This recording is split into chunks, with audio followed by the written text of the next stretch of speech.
Hi guys, welcome again to the Memory Journal. Today we discuss chapter 6 of manufacturing industry of a geography. Okay, so manufacturing discuss करने वाले industry manufacturing industry, ठीक है, geography का chapter है. So start करते हैं. सो हम इन topics को डिस्कस करने वाले हैं. इंट्रोडक्शन करेंगे, इम्पोर्टेंस एंड कंट्रीब्यूशन, कैसे इकोनॉमी में कैसे कंट्रीब्यूशन है इंडस्ट्री का, एंड कैसा लोकेशन होना चाहिए इंडस्ट्री को सेटअप के लिए, एंड क्लासीफाई ऑफ इंडस्ट्रीज, ठीक है, क्लासिफिकेशन करेंगे कैसे कैसी इंडस्ट्री हैं, कितने टाइप्स की इंडस्ट्री हैं, और कैसे इंडस्ट्री पोल्यूशन हो रहा है, कैसे इंडस्ट्री से कैसे इन्वायरमेंटल डिग्रेडेशन हो रहा है, और कैसे इसको हम कंट्रोल कर सकते हैं. Okay, so what is manufacturing. Manufacturing होता क्या है आखिर. क्वेश्चन होता है कि मैन्युफैक्चरिंग आखिर होता क्या है.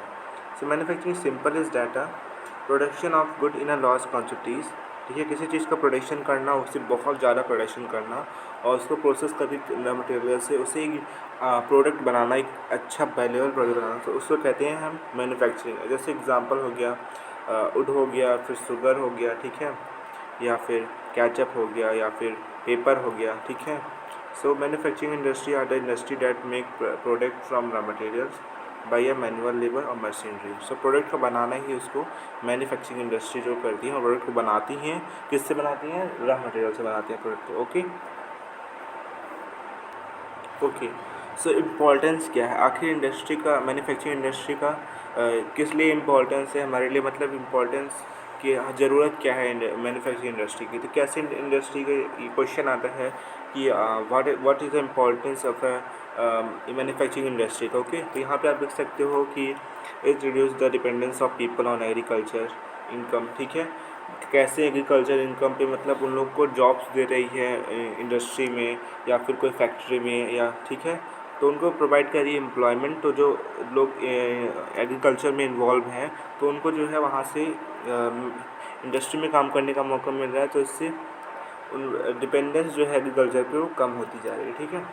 Industrial development is a precondition for reduction of unemployment property. Okay, so जो इंडस्ट्रियल डेवलपमेंट होता है, ये कंडीशन होता है, एक शर्त है कि जो प्रॉपर्टी है, जो फिर गरीबी है, वो ये हटा देगी. मतलब जो इंडस्ट्रियल डेवलपमेंट होता है जहाँ पे, इससे गरीबी हट जाएगी, क्योंकि वो लोगों को काम देगा. सो इस तरह से वहाँ पे जो है अनएम्प्लॉयमेंट प्रॉपर्टी हट सकती है. Okay, export of manufacturing goods expand trade and commerce, okay, and bring a foreign exchange. So okay, so export होता है मैन्युफैक्चरिंग गुड्स का, जिससे ट्रेड और कॉमर्स जो है वो भी अच्छा होता है, ठीक है, जिससे ट्रेड होता है बाहर से, और जिससे जो अर्निंग है वो एक्सपोर्ट के थ्रू बढ़ती है, तो फॉरेन एक्सचेंज से बढ़ता है, ठीक है, कंट्री का. Country that transform their raw material to wide variety of finished goods and the higher value products, जो जिससे इससे जो रॉ मटेरियल से यहाँ पे हाई फिनिश गुड्स बनाते हैं, जिससे एक अच्छा वैल्यू प्रोडक्ट बनता है. ओके, अब क्वेश्चन आता है यहाँ पे कि एग्रीकल्चर और इंडस्ट्री कैसे एक दूसरे की कॉम्प्लीमेंट्री है, मतलब दो एक दूसरे कैसे वो एक दूसरे पे डिपेंडेंट है. तो देखिए, तो मतलब एग्रीकल्चर और इंडस्ट्री कैसे डिपेंडेंट है एक दूसरे पे. Agriculture industry are the not exclusive of each other, they move hand in hand. वो एक दूसरे पे डिपेंडेंट है, and industry dependent upon agriculture for raw material. जो इंडस्ट्री है वो इंडस्ट्री है, वो जो रॉ मटेरियल होगा, जो भी रॉ मटेरियल होगा उस पर डिपेंडेंट है, ठीक है, जो रॉ मटेरियल होगा उस पर डिपेंडेंट है इंडस्ट्री. ओके, और agriculture demand upon industry for irrigation pumps, ठीक है.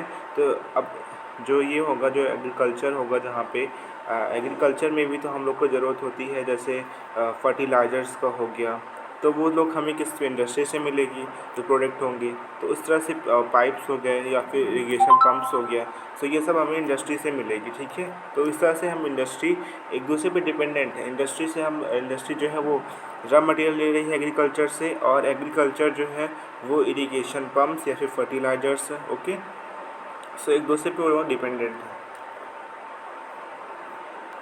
सो कंट्रीब्यूशन क्या है आखिर, मतलब इंडस्ट्री कैसे कंट्रीब्यूट करती है नेशनल इकोनॉमी में. तो कंट्रीब्यूशन हम देख सकते हैं over the last decade 2 decades में, जो 17% रहा है, कितने में से, आउट ऑफ 27% में से. ओके, सो जो मैन्युफैक्चरिंग का शेयर रहा है वो कितना रहा है, 17% of GDP out of 27% of industry. तो ये 10 बहुत ही कम है as compare to Asian companies. Okay, जहाँ से उन लोग का कितना है वो 25 to 35% उन लोग का है, ठीक है। दिस इज़ मच लोअर, ये बहुत ही कम है as compare to other Asian economic countries. Okay, so desire growth rate क्या है अपनी अपने कंट्री की, तो वो है 12% नेक्स्ट डिकेड, मतलब नेक्स्ट ईयर जो है वो 12% रहा है। हाउएवर लास्ट डिकेड वो 7% रहा पर एनम। ओके, सो मैन्युफैक्चरिंग, अब यहाँ पे एक वर्ड आता है एनएमसीसी, ठीक है। एनएमसीसी क्या होता है, ये होता है गवर्नमेंट के द्वारा बनाया गया है, सेट किया गया है, जो यहाँ पे एक पॉलिसी लाता है जिससे जो प्रोडक्टिविटी होती है वो इम्प्रूव होती है मैन्युफैक्चरिंग सेक्टर की। तो ये इम्प्रूव करने के लिए प्रोडक्टिविटी मैन्युफैक्चरिंग सेक्टर की इसलिए बनाई गई है, जहाँ पे पॉलिसी होती है। So improve productivity of a manufacturing sector by ये टेकिंग अ एप्रोप्रिएट पॉलिसी, मतलब पॉलिसी ला के वहाँ पे इम्प्रूव करना उसका प्रोडक्टिविटी, उसको कहते हैं मैन्युफैक्चरिंग इंडस्ट्री में सेटअप किया गया है, जिससे गवर्नमेंट जो पॉलिसी बनाती है इससे प्रोडक्शन बढ़ता है इंडस्ट्री का, और इसलिए हम इसे एनएमसी कहते हैं, NMCC, national manufacturing competitiveness council. Okay, अब हम देखते हैं इंडस्ट्रियल लोकेशन कैसे। ओके, तो इंडस्ट्रियल लोकेशन कैसे, हम चाहे इंडस्ट्रियल लोकेशन सोचते होंगे तो उससे मेन थिंग होता होगा कि वो हमारे या तो मार्केट जो है वो पास में हो, या फिर जो रॉ मटेरियल हो हमें जल्दी से जल्दी मिल जाए। सो और लेबर हमें मिल जाए, ठीक है, सस्ता लेबर मिल जाए सस्ते उस पर, और कैपिटल भी हमारे पास अच्छी हो और पावर भी हो, ठीक है, जो इलेक्ट्रिसिटी हो रेगुलर हो, और मार्केट भी हो। तो किस पे उस पर डिपेंड करती है, availability of a raw material and labour capital and power and market. So ला labour and capital power and market. Okay, and problem क्या है, ये बहुत ही कम पॉसिबल होता है, मतलब रेयरली पॉसिबल है कहीं पे, तो ये बहुत ही ज़्यादा कम पॉसिबल है, बिकॉज ये एक जगह पे सारी चीज़ें हमें नहीं मिल सकती है, हमें सब चीज़ मिल जाए, रॉ मटेरियल ही मिल जाए, लेबर ही मिल जाए, कैपिटल ही मिल जाए, तो पॉसिबल नहीं है ऐसा। तो हमने क्या डिसीज़न लिया कि डिसीज़न क्या लिया है कि फैक्ट्री लोकेशन को हम लीस्ट कॉस्ट है, मतलब सबसे कम कॉस्ट पे जो है उसको हमारा सब चीज़ सब जो भी हो जाए वो सबसे कम दाम में हो जाए, सबसे कम पैसे में। ओके, गवर्नमेंट पॉलिसीज़ भी होनी चाहिए, जैसे वहाँ पे जो गवर्नमेंट जो पॉलिसीज़ होती है वो होनी चाहिए, वो फ्लेक्सिबल हो, मतलब वो जो है वो अच्छी हो पॉलिसीज़, तभी इंडस्ट्री जो है वहाँ पे अच्छे तरीके से सेट हो सकती है और वहाँ पे ग्रो कर सकती है। ओके, ओके, सो नेक्स्ट है हमारा इंडस्ट्रियलाइजेशन एंड अर्बनाइजेशन। अब ये कैसे हम जानेंगे कि इंडस्ट्रियलाइजेशन और अर्बनाइजेशन कैसे एक दूसरे के साथ हैंड इन हैंड है। तो ये भी बहुत ही अच्छा क्वेश्चन आता है कि कैसे ये एक दूसरे के सिमिलर कैसे हैं। सो अगर अर्बनाइजेशन फॉलो होता है वहाँ पे तो इंडस्ट्रियलाइजेशन स्टार्ट होता है। सॉरी, तो ये गलत है थोड़ा सा, कि इंडस्ट्रियलाइजेशन जब स्टार्ट होता है तब वहाँ पे अर्बनाइजेशन स्टार्ट होता है। अब जैसे कोई भी इंडस्ट्री सेट होती है, अब जैसे ये इंडस्ट्री हो गई, ये सेट हो रही है यहाँ पे, ये कोई इंडस्ट्री है, ओके, और ये सेट हो रही है, तो वहाँ पे क्या हो जाएगा, वहाँ पे जो है आपका अर्बनाइजेशन फॉलो होने लगेगा, ठीक है। तो कैसे फॉलो होगा, अब अब यहाँ पे इंडस्ट्री जो है, तो जैसे यहाँ पे अर्बनाइजेशन मतलब शहरीकरण होने लगेगा, ठीक है, बहुत से लोग यहाँ पे बगल सेट होने लगेंगे, ठीक है, इंडस्ट्री के बगल बगल, तो इससे अर्बनाइजेशन फॉलो होने लगेगा, ठीक है। तो सिटी प्रोवाइड मार्केट, सिटी क्या करती है, प्रोवाइड करती है मार्केट, और सो कैसे सर्विस प्रोवाइड करती हैं, उनको बैंकिंग करती हैं, जो बैंकिंग सर्विसेज होती हैं, ठीक है, जो बैंक का वर्क होता है कि हमें सेंड करना है मनी, वो सब हो गया, ट्रांसपोर्ट हो गया, और लेबर हो गया, ठीक है, या फिर कोई भी एडवाइस लेनी हो, कुछ भी पूछना हो, कुछ भी हम वहाँ पे कर सकते हैं, बैंक से लेके एडवाइस से लेके कुछ भी। तो many industry tend to come together, बहुत सी इंडस्ट्री आती हैं और सेट होते जो ऑफ़र होता है, जो एडवांटेज होता है अर्बन एरियाज़ में, शहर में, तो उसको उठाने के लिए बहुत सी इंडस्ट्री आती हैं, और इसी को कहते हैं हम, यहाँ पे एक टर्म आता है एग्लोमेरेशन इकोनॉमी, ठीक है, ये याद रखना आप। Okay, large industry agglomeration take place Bombay या फिर Kolkata, Chennai, emerge industrial development urban centre. Okay, so यही था कि सिटी जहाँ पे भी अर्बनाइजेशन, जहाँ पे इंडस्ट्री सेट होगी वहाँ पे अर्बनाइजेशन फॉलो हो जाएगा, और सिटी प्रोवाइड करेगा, और सिटी प्रोवाइड करती है मार्केट, ओके, और इंश्योरेंस प्रोवाइड करती है, फिर ये सब, ठीक है। नेक्स्ट देखते हैं। सो क्लासिफिकेशन ऑफ इंडस्ट्री, अब कैसे हम क्लासीफाई करते हैं इंडस्ट्री को? On the basis of raw material agro based industry होती है और मिनरल बेस्ड इंडस्ट्री होती है। एग्रो बेस्ड में यहाँ पर कॉटन आ गया, ओके, कॉटन हो गया, जूट हो गया, सिल्क हो गया, टी हो गया, कॉफ़ी हो गया।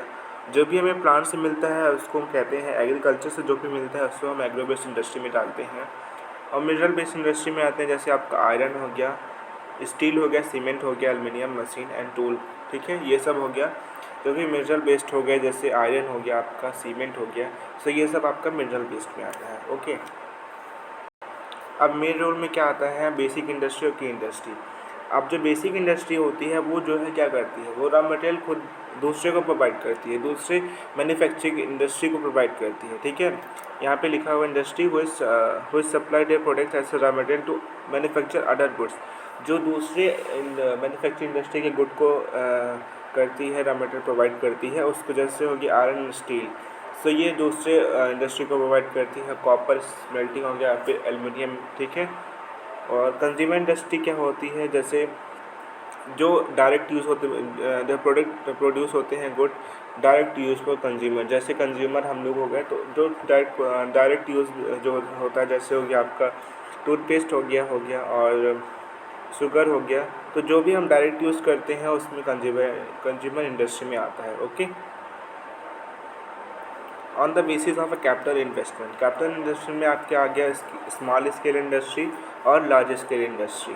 तो स्मॉल स्केल इंडस्ट्री में आपका हो गया is defined by required maximum investment, जहाँ पे जो है जो स्मॉल स्केल इंडस्ट्री होती है वो केवल जो इंडस्ट्री होती है क्या कितना करती है, मैक्सिमम अप टू 1 करोड़ तक, ठीक है। जो इस इंडस्ट्री इन्वेस्टमेंट करती है कैपिटल का, पैसों का, वो केवल 1 करोड़ तक करे तो उसको कहेंगे हम स्मॉल स्केल इंडस्ट्री, ओके। अब लार्ज स्केल इंडस्ट्री आपका हो गया जो इन्वेस्टमेंट करे मोर देन 1 करोड़, मतलब 1 करोड़ से ज़्यादा इन्वेस्टमेंट करेगी तो उसको हम लार्ज स्केल इंडस्ट्री कहेंगे, ओके। अब हम देखते हैं ऑनरशिप के बेस पे कैसे कैसे इंडस्ट्री होती है। तो पब्लिक सेक्टर हो गया आपके इसमें, और private sector and joint sector and cooperative sector. अब पब्लिक सेक्टर में आपका हो गया गवर्नमेंट एजेंसीज़ हो गई, जैसे आपका जो गवर्नमेंट के द्वारा चलाई जाती हों, जैसे हो गया आपका भेल हो गया, सेल हो गया, ठीक है। अब प्राइवेट सेक्टर में आपका हो गया जो चलाई जाती हो इंडिविजुअल के द्वारा या फिर कोई ग्रुप इंडिविजुअल चलाता हो, ठीक है, जो एन ऑपरेटर, राइट, ठीक है। जो प्राइवेट कोई कंपनी उसको इंडिविजुअल चलाता हो या फिर कोई भी ठीक है उसे चलाता हो, जैसे बजाज ऑटो लिमिटेड हो गया आपका एंड टिस्को हो गया, ओके। जॉइंट सेक्टर इंडस्ट्री कौन सा हो गया? जो किसी स्टेट या फिर इंडिविजुअल के द्वारा, देखिए, जो किसी इंडिविजुअल के द्वारा या फिर कोई स्टेट के द्वारा चलाई जाएगी, जैसे आपका ऑयल इंडिया लिमिटेड हो गया, ठीक है। ये पब्लिक सेक्टर और प्राइवेट सेक्टर दोनों चलाते हैं तो इसको जॉइंट सेक्टर में आएगा, ठीक है। जो पब्लिक सेक्टर और प्राइवेट सेक्टर के दोनों के लिए चलाया जाएगा वो हो गया आपका जॉइंट सेक्टर में आता है। जैसे इसमें आपका एग्जांपल है oil, okay, oil India limited, okay. Cooperative sector क्या हो गया आपका इसमें? जो आपका चलाया जाता हो प्रोड्यूसर के द्वारा या फिर सप्लायर के द्वारा, मतलब इसमें आपको सब लोग काम करते हैं, कोई मतलब प्रोड्यूसर से लेके सप्लायर से लेके, और जो भी प्रॉफिट या लॉस होता है वो इक्वली शेयर करते हैं ये लोग, ठीक है। सो ये दो प्रोड्यूसर और सप्लायर सब मतलब इसमें वर्क करते हैं, तो इसमें कोई भी इसमें सारे लोग वर्क करते हैं, ठीक है, ओके। सो अब हम देखने वाले हैं कि कैसे वेट पे एंड मटेरियल पे, ठीक है। हैवी इंडस्ट्री में आपका हो गया आयरन स्टील हो गया, और लाइट इंडस्ट्री में आपका हो गया इलेक्ट्रिकल इंडस्ट्री। तो बहुत ही आसान है ये, ओके। सो एग्रो इंडस्ट्री में आपका हो गया जो एग्रीकल्चर प्रोडक्ट रहेंगे वो आपके एग्रो इंडस्ट्री में आएंगे, जैसे आपका कॉटन हो गया या फिर जूट हो गया, ठीक है। सो सिल्क हो गया या फिर वुलन टेक्सटाइल हो गया, शुगर हो गया, ठीक है। जो भी एग्रीकल्चर रॉ मटेरियल बेस्ड होंगे उसको हम एग्रो बेस्ड इंडस्ट्री में करेंगे, ओके। नेक्स्ट देखते हैं। सो अब यहाँ पे टेक्सटाइल इंडस्ट्री पहला हम देखने वाले हैं। सो क्वेश्चन आता है what is the significant of the textile industry, okay. So इसमें आपको 3 पॉइंट्स लिखने होंगे कि ये ऑक्यूपाई करते हैं यूनिक पोजीशन, ठीक है, इसका एक यूनिक पोजीशन है इकोनॉमी में, ठीक है। ये कंट्रीब्यूट करता है बहुत ही ज़्यादा फॉर्जन में, ओके। सो यूनिक पोजीशन कह सकते हो इसमें, और एम्प्लॉयमेंट जनरेशन करता है और इंडस्ट्रियल प्रोडक्शन करता है। ओके, और ये कंट्रीब्यूट करता है 4% इन जीडीपी। सो ये बहुत इंपॉर्टेंट है, 4% जीडीपी में करता है। और ये जो इंडस्ट्री है ये सेल्फ रिलायंट है, मतलब ये सेल्फ खुद पे डिपेंडेंट है एंड कंप्लीट है खुद में, वैल्यू चेन से लेके हायर प्रोडक्ट बनाने में, ठीक है। तो मतलब ये कंप्लीट है अपने उसमें, ठीक है, चेन में। ओके, और ये सेल्फ रिलायंट है, तो कह सकते हो कि यूनिक पोजीशन है इसमें।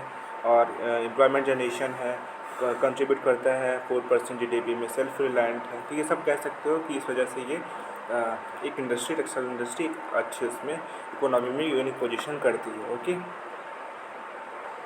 ओके, तो हम देखने वाले हैं cotton textile. In Asian India cotton textile were produce with the hand spinning and the handloom weaving technique. Okay, so पहले उसमें जो है पहले उस क्या होता था, पहले जो कॉटन होता था वो किससे होता था, हैंड स्पिनिंग में, ठीक है, इस तरह से इसमें होता था, और हैंडलूम वीविंग टेक्निक में। बट आफ्टर 18th सेंचुरी क्या हो गया, पावर लूम हो गया, जिससे पावर लूम से जो ट्रेडिशनल इंडस्ट्री है वो सफ़र करने लगी, जिससे उसे बहुत बड़ा सेटबैक मिला किस टाइम पे, कॉलोनियल पीरियड पे। और बिकॉज वो कम्पीट नहीं पा रहे थे, जो मिल क्लॉथ होता था, मतलब मिल क्लॉथ ऑफ इंग्लैंड का, सो वो उससे कम्पीट नहीं कर पा रहे थे, और इस वजह से उन्हें एक सेटबैक मिल गया, ठीक है, पीछे हो गया वो।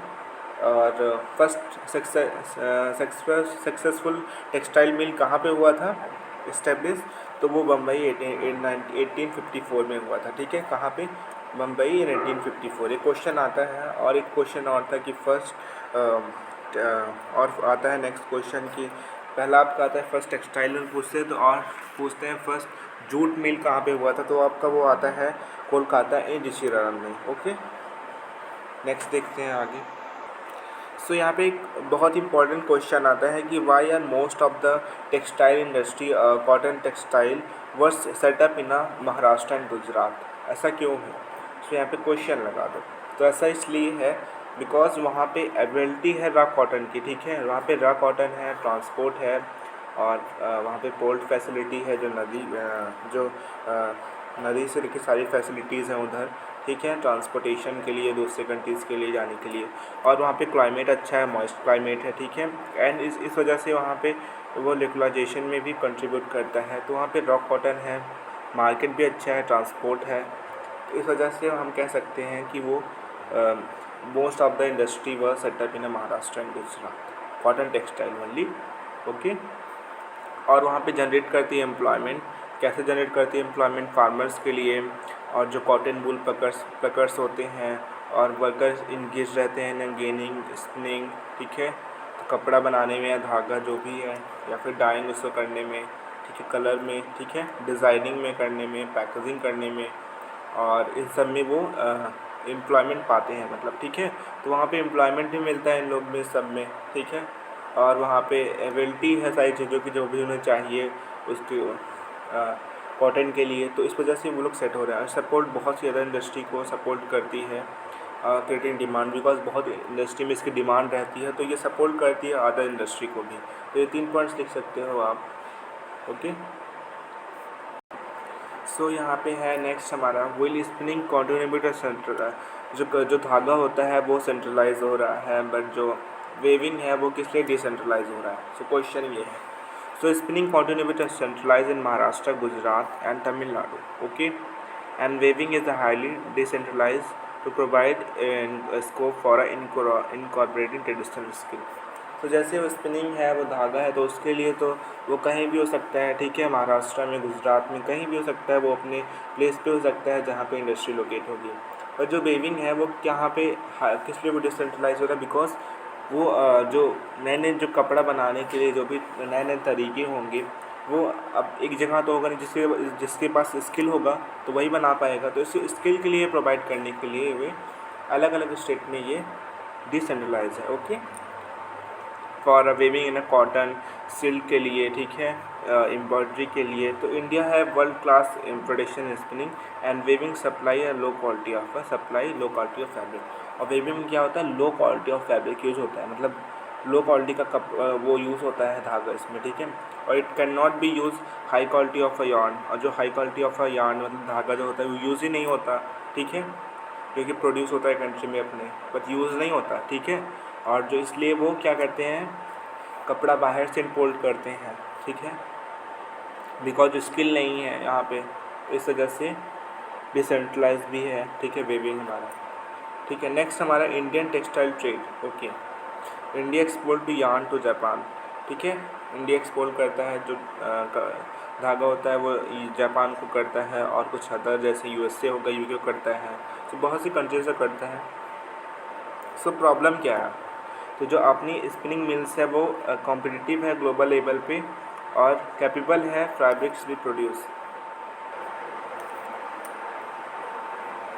ओके, सो यहाँ पे क्या प्रॉब्लम्स आती हैं, जो पावर सप्लाई है वो इरेक्ट रहती है, ठीक है, पावर सप्लाई रेगुलर नहीं आती है, और जो मशीनरी है वो भी उसको अपग्रेड करने की ज़रूरत है बिकॉज वो पुरानी है, एंड वेविंग में, ठीक है।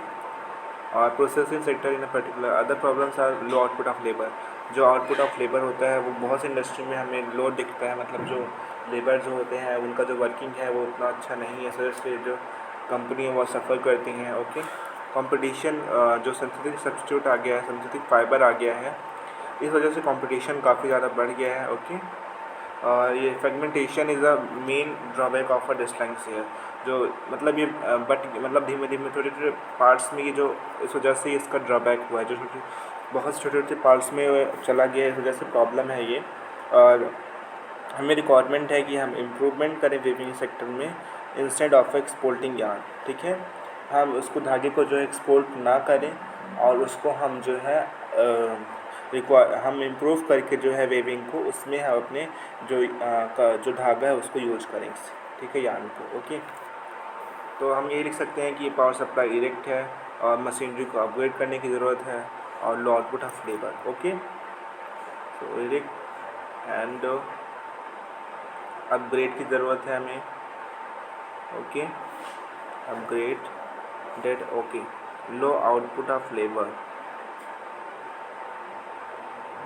लो आउटपुट। ओके,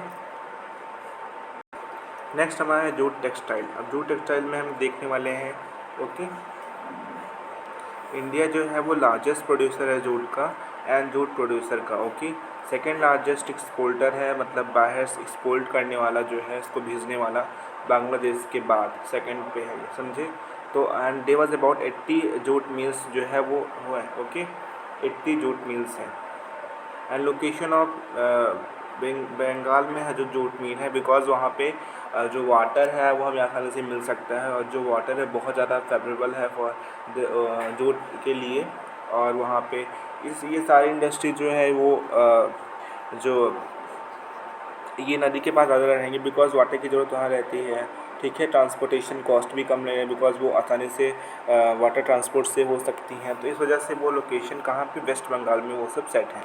ओके, कहाँ पे, हुगली रिवर के पास। ओके, क्वेश्चन आता है कि हुगली रिवर आइडियल लोकेशन किस लिए है, ठीक है, जूट मिल्स के लिए। अब वहाँ पे क्या है, वहाँ पे सारे जूट प्रोड्यूसिंग एरियाज़ हैं। Okay, approximately jute producing areas. Okay, and inexpensive water transport, ठीक है, वाटर ट्रांसपोर्ट नहीं लगता है, बिकॉज वो सब वहाँ पे अच्छा नेटवर्क है, नेटवर्क ऑफ रेलवे का या फिर रोडवे का या फिर वाटरवेज का, ठीक है। तो इससे ट्रांसपोर्टेशन जो है वो वाटर ट्रांसपोर्टेशन एक्सपेंसिव लगता है, ठीक है। एविडेंट वाटर है फॉर प्रोसेसिंग द जूट, बहुत सारा वाटर है हमारे पास, ठीक है, जो कि ज़रूरत है हमारे, जो कि बहुत ज़रूरी है राजूट के लिए। चीप लेबर है हमारे पास वेस्ट बंगाल से या फिर एडजॉइनिंग स्टेट बिहार से, ठीक है, इन सबसे स्टेट से। तो चीप लेबर हो गया, और जहाँ पे जूट प्रोड्यूसिंग एरियाज़ है, इनएक्सपेंसिव वाटर ट्रांसपोर्ट है, एविडेंट वाटर है, बहुत सा पानी है, चीप लेबर है।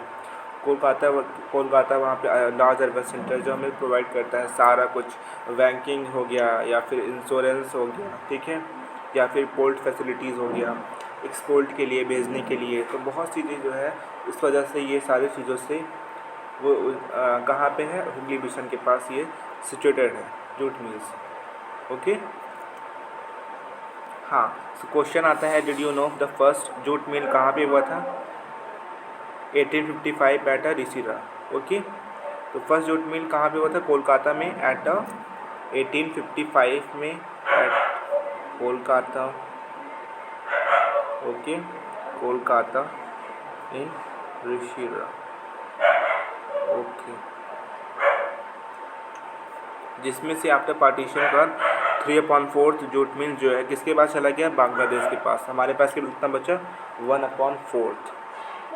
ओके ओके नेक्स्ट हमारा आता है शुगर इंडस्ट्री।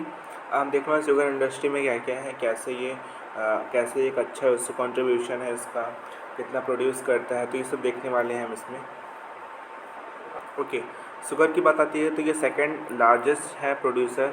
ओके किसके बाद है, फर्स्ट है कि इसमें ये लार्जेस्ट है गुड़ में और खंडासरी में। ओके तो ये सेकंड है शुगर में, बट ये फर्स्ट है गुड़ में और खंडासरी में। ओके जिसका रॉ मटेरियल होता है बहुत ज़्यादा वो बल्कि होता है, बहुत ज़्यादा भारी होता है, मतलब बहुत ज़्यादा बड़ा होता है, और इस वजह से जो इसका जो है कंटेंट होता है, सुक्रोज कंटेंट्स, वो कम हो जाता है। ठीक है इसको धोने में जो है, जो इसको धोते हैं उससे इसका सुक्रोज कंटेंट वो कम होता रहता है, और ये मील तक पहुँचते पहुँचते बहुत कम हो जाता है। ओके सो इस वजह से इसको देखते हुए जो मील्स हैं वो अपसेट हो रही हैं। इसको हम आगे देखते चलिए। पहले मील्स कहाँ लोकेटेड है, तो मेनली लोकेटेड है उत्तर प्रदेश में, बिहार में, महाराष्ट्र, कर्नाटक, तमिलनाडु, और 60% मिल कहाँ पे है, वो है बिहार में और उत्तर प्रदेश में। ओके और ये इंडस्ट्री कैसी है, सीजनल है। तो ये इंडस्ट्री कैसी है, सीजनल नेचर में है, मतलब एक सीज़न के लिए है, तो मतलब सीज़न हर सब पूरे नहीं है, एक सीज़न के लिए है ये मील, और ये कोऑपरेटिव सेक्टर में ये है, किसमें, कोऑपरेटिव सेक्टर में ये है। ठीक है मतलब इसमें सारे लोग काम करते हैं, सप्लायर से लेके, प्रोड्यूसर से लेके, वर्कर से लेके, तो सब काम करते हैं इसमें शुगर इंडस्ट्री में। ओके सो चैलेंजेस क्या क्या हैं, ये सीजनल नेचर है। ओके जो seasonal nature and old and efficient है, तो मतलब इसका सीजनल नेचर की वजह से, and old and efficient method है इसमें। ओके और ट्रांसपोर्ट डिले होता है, जो ट्रांसपोर्ट डिले से जो इसका सुक्रोज कंटेंट होता है वो रिड्यूस हो जाता है, जिससे वो अच्छा जो मिठास है वो कम हो जाती है। तो इस वजह से बहुत कुछ इसके प्रॉब्लम्स हैं। और ठीक है अब हम देखते हैं iron and steel industry. Okay कैसे, अब जो आयरन और स्टील इंडस्ट्री है, जो आयरन और इसमें जो है ये बेसिक इंडस्ट्री है, और हमने पढ़ा था कि बेसिक इंडस्ट्री जो है क्या करती है, ये जो अपना रॉ मटेरियल होता है प्रोवाइड करती है, दूसरे इंडस्ट्री को प्रोवाइड करती है। ठीक है तो इस the basic industry and all the industry provides since all the other industry like a heavy, medium and light dependent है इस पर। ठीक है तो इस पर मतलब जो अदर इंडस्ट्री है वो क्या है, डिपेंडेंट है। ओके सो डिपेंडेंट है। और steel is needed to manufacture variety of engineering good. जो स्टील है वो किस लिए क्या ज़रूरत है स्टील की, अब जैसे इंजीनियरिंग गुड्स हो गए हैं, ठीक है उसमें काम लगता है इसका, कंस्ट्रक्शन में हो गया, ओके या फिर मेडिकल में हो गया, या फिर डिफेंस में हो गया, तो बहुत चीज़ों में इसका काम लगता है। और वैरायटी ऑफ कंज्यूमर गुड्स हैं इसमें, बहुत लोग इसको यूज करते हैं ऐसा कंज्यूमर की तरह। ठीक है iron steel is a heavy industry. अब कैसे ये हैवी इंडस्ट्री है, because all the raw material and finish good are a heavy and, बल्कि जितने भी जो रॉ मटेरियल, जितने भी जो उसका रॉ मटेरियल क्या है, बहुत ज़्यादा हैवी है, बहुत ज़्यादा हैवी है, और बल्कि है बहुत बड़ा रॉ मटेरियल है, बहुत ज़्यादा भारी। ठीक है तो इस वजह से कह सकते हैं कि हैवी इंडस्ट्री है, जिसके फिनिश गुड हैं वो भी हैवी है। ओके अब जैसे हो गया आपका आयरन ओर हो गया, कुकिंग कोल हो गया, ठीक है या फिर लाइम स्टोन हो गया। सो इसका रेशियो रिकॉर्ड होता है, जैसे आयरन ओर हो गया वो 4 रेशियो में चाहिए, और जो कि कोल हो गया वो 2 रेशियो में चाहिए, जो लाइम स्टोन हो गया 1 रेशियो में। तो ये 4, ओके ये 2 और ये 1। ओके और एक मैंगनीज होता है जो उसको हार्ड करता है, तो वो चाहिए कितना, कुछ क्वांटिटी में चाहिए उसको। ठीक है सो क्वेश्चन आता है कि वाई, सो यहाँ पे किस लिए हम छोटा नागपुर प्लेटो में किस लिए मैक्सिमम कंसनट्रेशन है, बिकॉज वहाँ पे जो आयरन ओर है वो बहुत ही लो कास्ट में है। ठीक है मतलब लो कास्ट मतलब बहुत ही कम कॉस्ट में वहाँ पे आयरन ओर आपको मिल जाएगा। तो जहाँ पे बहुत कम कॉस्ट में रहेगा वहाँ पे इस तरह से जो ग्रोथ हो जाएगा। ठीक है चीप लेबर है, यहाँ सस्ते मतलब कम कॉस्ट पे लेबर मिल जाते हैं, वास्ट ग्रोथ है, मार्केट अच्छी है वहाँ पे। ठीक है तो ये सब पॉइंट्स हैं। ओके ड्रॉबैक्स क्या क्या है, high cost and limited ability है। ठीक है बहुत ज़्यादा जो हाई कॉस्ट है उसका, ठीक है और लिमिटेड एबिलिटी है, मतलब कोल की कमी है जो है और बहुत ज़्यादा पैसा लगता है कोल में, ठीक है, उसको ख़रीदने में। तो ये सब प्रॉब्लम है, और लो प्रोडक्टिविटी ऑफ लेबर। तो ये तो मेन प्रॉब्लम होती है कि अगर लेबर वर्क नहीं करेगा अच्छे से तो इंडस्ट्री को ड्रॉबैक तो लगेगा ही, बिकॉज लेबर पे डिपेंडेंट रहती है इंडस्ट्री। ओके। और इरेगुलर सप्लाई ऑफ एनर्जी, हाँ, तो पावर जो होती है वो रेगुलर सप्लाई चाहिए, बट वो इरेगुलर होती है, तो इरेगुलर से जो है वो लेट होता है इंडस्ट्री में, ठीक है। पुअर इंफ्रास्ट्रक्चर, ठीक है, पुराना है सब कुछ, तो हम न्यू उसको अपग्रेड नहीं किया गया है, तो ये मेन प्रॉब्लम है। ओके।